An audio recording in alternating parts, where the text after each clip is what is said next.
Jesus.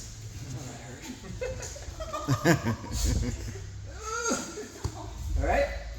But if I can do a bridge and send his weight this way, it's gonna make it a lot easier. All this is gonna get a lot lighter. So boom, I hit my bridge. A lot of the weight's there. So now look, I just frame, bring him on the hips. Now my strips are a lot easier. He's got nothing. He's got no wedge here. You got a wedge here a little bit, but like his wedge here, like all his weight's through here. Yeah. His weight is right here. So this is gonna be like he can't stop my shrimp. He can try, but frame and it's easy. Frame and just a little whoop, and then I'm back on the inside. Okay? So, you know, the upa, maybe you do all this, boom, you don't get the gun, but send his weight this way. All his weight's here. Frame, shrimp, whoop, you're out. Okay? I wasn't gonna heel hook you. I'm like the worst guy in the gym with that. I'm like, we got a gi on. You fucking heel hook me, you're cheating. Cheating. All right. So anyway, so that's all. So and you know what? I'm gonna let Dion show this, like bridging both ways. You know, like even if like, you know, like. Like I'm still connected, like he's good at like going back and forth, right? Yeah, because as soon as I start coming this way, he's gonna settle. 9 times out of 10, the person settles their weight opposite. So when they do that, it's easy to just collect. Right? The whole point of this is, especially if we're bringing them asymmetrically, right? Off on an angle, we're loading the weight up in one direction. So I gotta overcompensate by coming this way. He has to sit heavy back in the opposite direction, so I can't roll him. I'm stronger than him, sure, but it doesn't mean shit. He's in a more advantageous position. He sets his weight back. But I'm trying to oompa him this way. I'm not bringing it anyway. Like this foot anyway. So I might just come back. His weight's already off. It's the same concept of doing a forward roll, right? Up here, I can't roll. The only way to do a forward roll is to bring my shoulders under my hips. And that's all it is. As soon as something goes over, it's easy to just flip them over, right? We were actually having this conversation at the end of our roll, just like being better about your setups. Like we were in this, I don't even know if we could replicate it, but we were in this kind of weird position where he was like top side control, and I was like, I was blocking his arm this way and blocking his hips this way. And like, I'm sure he's aware of it, you know? But I'm thinking in my head, I was like, okay, he's got no posts on this side. He's got no posts. He can't frame out or block out. But I also know that if I just try and bridge in that direction, like, he's gonna quickly recover. Like, he's gonna block it. So I was like, okay. And I'm actually going through this thought process in my head. I'm like, all right, I gotta bridge this way first into him so he compensates his weight back in the direction that I want to sweep him. That's how I get a lot of my sweeps, basic sweeps. I'll fake.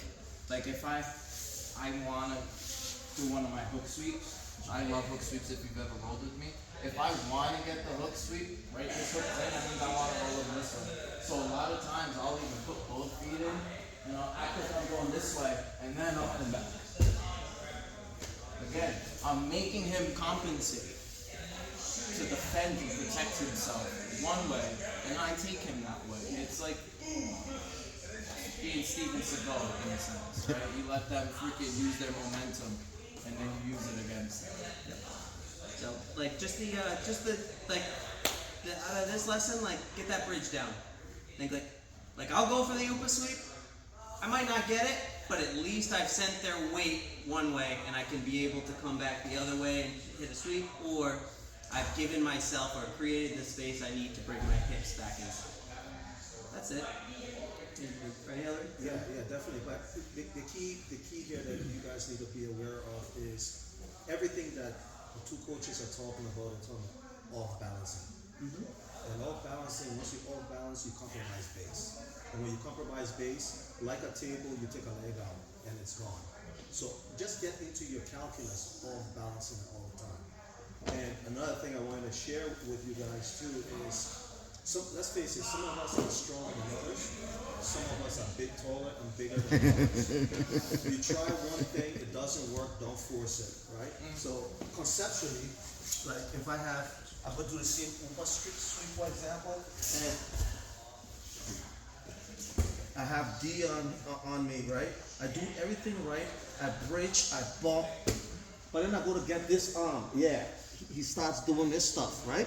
So I have to off balance him, but he has my arm. Well, collecting this leg means nothing at this point. Well, I can drop my weight on it, right? When I drop my weight on it, structurally, I start turning. Here, Look, now he turned me anyways. right? So now he can't move this leg because my weight is on this leg, right? And from there I can collect an arm, or I can just start shoving the elbow, or I can block the hip and get out of dodge, right? And I'm not a footlock guy, but you know, for those of you who into this game, you can start doing different things. So just think, if you can't get the leg here, you can put the leg down. You can turn. He's got to go because you're compromised the structure. Where's lefty? You see him around here? No. I use the words compromise structure. Compromise the structure here. He's there. Yeah, out of dodge. Right. Another thing you can do also with collecting the arm. Can I use you for a second? Only because he has the gi. That's no, I'll just shut down your technique anyway. Yeah, that's a. By the way, I owe much gratitude to this young man here for getting me to black belt, because every time he choked me out, I got promoted. So I'm waiting for my stripes. All right, so we're here. I bump here, and I come here. I get the arm, right? And I bring it over here. Let's just get here. But this guy is so strong, right? And he's pulling his arm out. I like to always, when he starts to pull out, you see, I get the sleeve of my left arm. As he pulls, I'm going to deflect his energy, right? I'll pin it to him. Now the arm is pinned. Try to pull out. A lot harder. But look what's happening when he tries to pull. Watch his base. You see? He's already going the way you wanted to He's go. going the way I'm Going that way. Yeah. So this motion here, we're strong here. We're weak here. So as he pulls, his full structure moves. And I'm just using his momentum. So think about those things. You can stuff the arm into the pocket. You can make him commit to pull out, and you just use his own energy or her own energy against them. That's it. Always off balancing. Don't think linearly that I got to do this to get that. Yeah, You're off it's balance. not a sequential process. Right. It's like you said, like understanding where body weight is and understanding where like his energy is going in reaction to the things that we do. Exactly. And I think you nailed it in the beginning. It's not okay, step 1, do this, step 2, do that. By the time you do that, you're seeing your makeup. Right? That's it. Alright, so that's it. That's all I got for you guys today. Thank you so much. Appreciate it, y'all.